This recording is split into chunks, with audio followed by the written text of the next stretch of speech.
আসসালামু আলাইকুম বন্ধুরা বন্ধুরা সবাই কেমন আছেন? আশা করতেছি সবাই অনেক অনেক ভালো আছেন। তো বন্ধুরা অনেক দিন যাবত আপনাদের মাঝে কোনো ভিডিও দিতে পারতেছি না। কি কারণে ভিডিও দেই নেই? তো বন্ধুরা আমি কিন্তু গ্রামের বাড়িতে বেড়াতে আসছি, আর এইখানে ভিডিও যে আপলোড করার জন্য কোনো নেট কানেকশন পাচ্ছি না, যার কারণে আপনাদের মাঝে কিন্তু কোনো ভিডিও আমি আপলোড করতে পারতেছিলাম না। বন্ধুরা আজকে অনেক কষ্টে আমি নেট কানেকশন নিয়েছি এবং ভাবতেছি যে আপনাদের জন্য একটি ভিডিও তৈরি করে দিই। তো আপনাদের অনেকেরই রিকোয়েস্ট যে আমি কিভাবে থাম্বনেলগুলো তৈরি করি সেটা যেন আপনাদেরকে শিখাই। আমি যেভাবে থাম্বনেল তৈরি করি আজকের এই ভিডিওর মাধ্যমে আপনি সম্পূর্ণ বিষয়টা জানতে পারবেন। যারা থাম্বনেল তৈরি করতে পারেন না, একদমই নতুন, তাদের জন্য আমি থাম্বনেলের পিএলপি ফাইলটা দিয়ে দিব। পিএলপি ফাইল দিয়ে কিন্তু আপনি খুব সহজে আপনার থাম্বনেলটা তৈরি করতে পারবেন। আর যারা মোটামুটি থাম্বনেল তৈরি করতে পারেন তাদের জন্য তো আমি বেসিক কিছু ট্রিক্স শিখিয়ে দেবো, যে ট্রিক্সগুলো আপনারা সেটিং শিখিয়ে দেবো আর কি, বলতে গেলে যে সেটিংগুলো করলে আপনাদের থাম্বনেলটাকে আপনি আরেকটু আকর্ষণীয় করতে পারবেন। এবং অবশেষে থাম্বনেল কীভাবে এইচডি কোয়ালিটি করবেন সেটাও আমি আপনাদেরকে শিখিয়ে দেবো। যাই হোক, ভিডিওটা একটু মনোযোগ দিয়ে দেখার চেষ্টা করবেন। যারা থাম্বনেল তৈরি করতে পারেন না তারা কিন্তু এই প্রসেসে থাম্বনেল তৈরি করতে পারবেন, আমি যেভাবে শিখিয়ে দিব। আর যারা একদমই নতুন, কোনোভাবেই থাম্বনেল তৈরি করতে পারেন না, তারা পিএলপি ফাইলের মাধ্যমে থাম্বনেল তৈরি করতে পারবেন। পিএলপি ফাইল নিয়ে জাস্ট আপনারা ছবিটা চেঞ্জ করে দিবেন, লেখাগুলো চেঞ্জ করে দিবেন, আপনার ভিডিও অনুযায়ী লেখা দিয়ে দিবেন, তারপরে থাম্বনেল তৈরি হয়ে যাবে।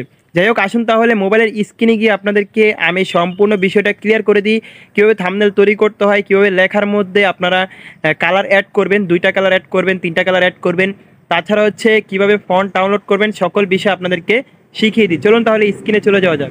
তো বন্ধুরা সর্বপ্রথম কথা বলবো, যারা থাম্বনেল তৈরি করতে পারেন না তারা কি করবেন, তাদেরকে আমি এই থাম্বনেলের পিএলপি ফাইলটা দিয়ে দিব। আপনারা এই পিএলপি ফাইলটা দিয়েই কিন্তু থাম্বনেলটা তৈরি করতে পারবেন, ঠিক আছে?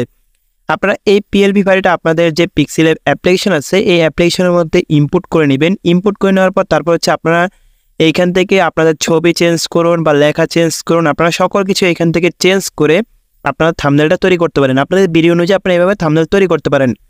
তো তারপর কথা আমি এই যে ফন্টগুলো ইউজ করছি এই ফন্টগুলো আপনারা কোথায় পাবেন? তো এই ফন্টগুলো যদি আপনি ডাউনলোড করতে চান তাহলে আপনাকে কিন্তু গুগলে গিয়ে সার্চ করতে হবে পিক্সেলব ফন্ট ডাউনলোড। এটা লিখে সার্চ করে দেওয়ার পর আপনারা কিন্তু গুগল থেকে পিক্সেলব ফন্ট পেয়ে যাবেন এবং সেই ফন্টগুলো কিন্তু আপনি এই পিক্সেলব অ্যাপ্লিকেশনের মধ্যে অ্যাড করতে পারবেন। মোটামুটি এই অ্যাডের কাজটুকু আপনারা পারবেন। তারপর এখন যারা আপনারা থাম্বনেল তৈরি করতে পারেন, মোটামুটি থাম্বনেল তৈরি করতে পারেন, তারা কিভাবে এই যে আমি যে লেখাগুলো লিখেছি এই লেখাগুলোর মধ্যে যে কালারের যে ইফেক্টটা দিয়েছি এই কালারের ইফেক্টগুলো কিভাবে আপনারা ব্যবহার করবেন এইটা আপনারা বুঝতে পারেন না। এই যে কালারের যে ইফেক্টটা দিয়েছি এইটা কিভাবে আমি ব্যবহার করেছি সেটা আপনারা জানেন না। তো এই ইফেক্টের কথাটাই এখন আপনাদের মাঝে শেয়ার করব এবং আপনাদেরকে শিখিয়ে দেবো যে কীভাবে আমি এই ইফেক্টটা ব্যবহার করেছি আমার ভিডিওর মধ্যে, মানে আমার এই লেখাগুলোর মধ্যে। তো দেখুন এখানে আমি আরেকটা লেখা লিখছি, এটার মধ্যেও কিন্তু দেখুন লেখার পাশে হলুদ হলুদ দাগ দেখা যাচ্ছে। এগুলো ইফেক্ট আমি কীভাবে ব্যবহার করছি সেটাই আপনাদেরকে শেখাবো। তো তার জন্য আমি এখান থেকে আমার একটা লেখা আমি আগে সিলেক্ট করে নিতেছি এবং তারপর আপনাদেরকে দেখাচ্ছি যে আসলে এইটার মধ্যে আমি কী কী ব্যবহার করেছি।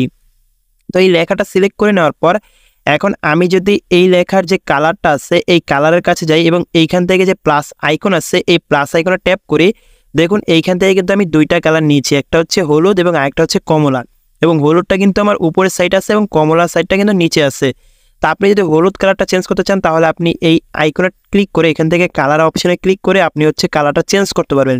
এখন এখান থেকে আপনি যে কোনো কালার এখান থেকে ইউজ করতে পারেন। আমি এখান থেকে আকাশি কালারটা নিয়ে আপনাকে দেখাচ্ছি। তো দেখুন আমার কিন্তু উপরের কালারটা চেঞ্জ হয়ে গেছে। এখন নিচের কালারটা চেঞ্জ করার জন্য আপনি এইখানটায় ট্যাপ করে তারপর আপনি কালার অপশনে ট্যাপ করে কিন্তু আপনি কালারটা চেঞ্জ করতে পারবেন। এইখান থেকে আপনার কোন কোন কালার একসাথে ম্যাচ হয় আপনাকে কিন্তু এখান থেকে বেছে নিতে হবে এবং বুঝে নিতে হবে। তো এখান থেকে আমি কালারটা চেঞ্জ করে দিতে পারবো। এখান থেকে দেখুন আমার যে কমলা কালারটা আছে সেই কমলা কালারটা কিন্তু আমি এখান থেকে চেঞ্জ করে এটাকে কিন্তু হলুদও করতে পারবো, সবুজও করতে পারবো, যে কোনো কালার কিন্তু আমি এটার মধ্যে দিতে পারবো, ঠিক আছে? তো এইখান থেকে আমি যদি এই কমলা কালারটা রাখার পর দেখুন আমার লেখার ভিতরে কিন্তু কালারটা চেঞ্জ হয়ে গেছে। এই কালারটা কিন্তু এভাবে করে আপনারা চেঞ্জ করবেন, ঠিক আছে? তো এরপর আপনারা কি করবেন, আপনারা আপনাদের যে এখানে স্টক নামে একটা লেখা দেখতে পারবেন স্টক, তো এইটার মধ্যে আপনাকে ক্লিক করে দিতে হবে এবং এইটা অবশ্যই এনেবল করে দিতে হবে। এটা এনেবল করে দিলে দেখুন আপনাদের লেখার পাশেই কিন্তু যে দাগগুলো সেগুলো কিন্তু শো করবে।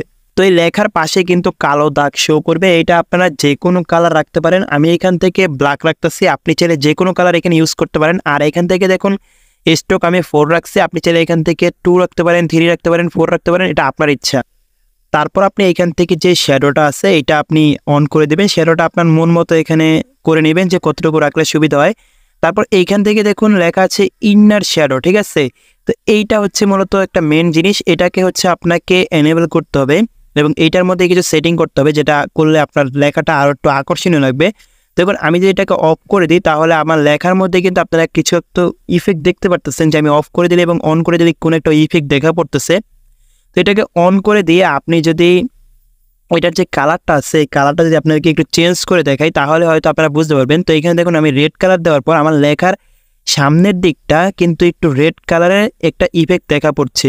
এখন এইখানে যদি আমি অন্য কোনো কালার ব্যবহার করি তাহলে কিন্তু লেখার সামনের দিকে সেই কালারটাই শো করবে এবং এইখানে যদি আমি সবুজ দিই দেখুন এটা কিন্তু সবুজ শো করতেছে সামনের দিকে। এইটাই মূলত হচ্ছে কাজ। তো এইটা করার জন্য অবশ্যই কিন্তু আপনাকে নিচের সেটিংগুলো করে নিতে হবে। সেটা হচ্ছে আপনাদেরকে উপরেরটা 3 রাখতে হবে বা 3 রাখতে হবে এবং তারপর যে অফসেট এক্স আছে সেটা 5 রাখতে হবে এবং অফসেট ওয়াইটাকে -1 রাখতে হবে। রাখার পরে কিন্তু আপনাদের যে ইফেক্টটা এই ইফেক্টটা কিন্তু ঠিক এইরকম দেখা যাবে। এইভাবে করেই মূলত হচ্ছে আপনারা আপনাদের যে লেখার স্টাইলটা মানে লেখার যে কালার ইফেক্টটা সেটা আপনারা করতে পারবেন। তো এইখান থেকে দেখুন তৈরি লেখাটা যে আছে এটার কালার কিন্তু আমি হোয়াইট রাখছি, ঠিক আছে।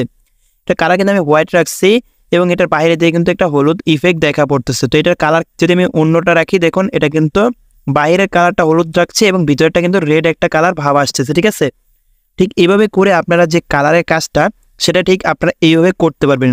যাই হোক অনেকেই রিকোয়েস্ট করছেন যে আমি কিভাবে থাম্বনেলটা তৈরি করে এবং থাম্বনেলের মধ্যে যে লেখাগুলো আছে লেখাগুলোর মধ্যে কীভাবে কালারটা ব্যবহার করি সেটা জানতে চাইছেন, যার কারণে আপনাদের মাঝে এতটুকু ভিডিও করে আমি দেখালাম যে আসলে এভাবে করে আমি কালারগুলো ব্যবহার করি আমার থাম্বনেলে।